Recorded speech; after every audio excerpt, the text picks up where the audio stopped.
Alors un autre élément important, et on le constate sur le plan de masse, c'est qu'on n'a aucune matière sur ce plan de masse. Alors, qu'en vue 3D, on constate tout de suite qu'on est sur une pelouse et qu'il y a une texture dessus. Pour placer une texture sur le plan de masse, eh bien, il suffira que je me positionne dessus, que je sélectionne la topographie, et ici dans matériaux, donc dans les propriétés d'occurrence, je peux sélectionner mon matériau en utilisant la case qui se situe juste ici. Donc c'est-à-dire qu'il faut que je clique sur cette partie-là. Donc je vais cliquer dessus, et là, je fais apparaître tous les différents matériaux, et l'herbe qui est juste là pour ma part. Peut-être que vous devriez effectuer une recherche. En tout cas, je la sélectionne et je valide. Et là, ma surface topographique, du coup, sur mon plan de masse, apparaît en vert.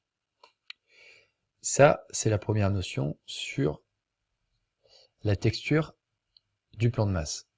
La deuxième, c'est qu'on peut aussi, alors là, je vais retourner dans volume et site, créer et scinder la surface. Je m'explique. Ici, je peux avoir une route qui traverse ici, par exemple, le plan, ou un matériau différent. J'ai ici mis de la pelouse partout, mais je peux avoir une partie en terre aussi si je le souhaite, ou une partie bitumée. Pour ça, j'utilise cette icône ici, qui se situe dans le groupe de fonctions modifier le site, et je clique dessus. Donc une fois que je l'ai sélectionné, je vais sélectionner après la surface topographique. Donc pour ça, je dirige ma souris sur le pourtour de la surface topographique et je clique pour valider. Et normalement, là, tout devrait s'assombrir. Alors, j'ai toujours les outils pour dessiner et pour scinder cette surface, soit la ligne, le rectangle, les arcs, polygones, etc. Alors là, je vais utiliser la ligne et je vais commencer par scinder une première partie. Ici. Et je valide. On voit distinctement les deux parties, parce que si je clique sur le pourtour, on en distingue une première, et la deuxième de l'autre côté. Je vais recommencer l'opération pour scinder encore une autre partie. Voilà. Ici. Et je valide.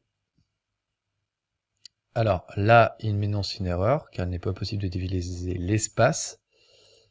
C'est normal, c'est parce que ici, je ne suis pas allé jusqu'au bout. Donc je vais recommencer l'opération. Scinder la surface. Sélectionner la partie à scinder. J'utilise l'outil ligne et je vais bien jusqu'au bout pour bien valider l'ensemble. Voilà.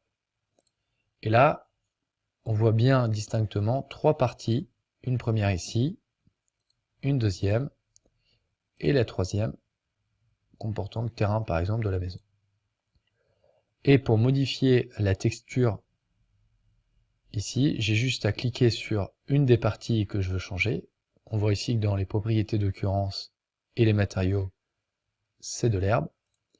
Eh bien, je vais la modifier en cliquant sur le petit rectangle et utiliser plutôt du bitume, de l'asphalte. Voilà, ici.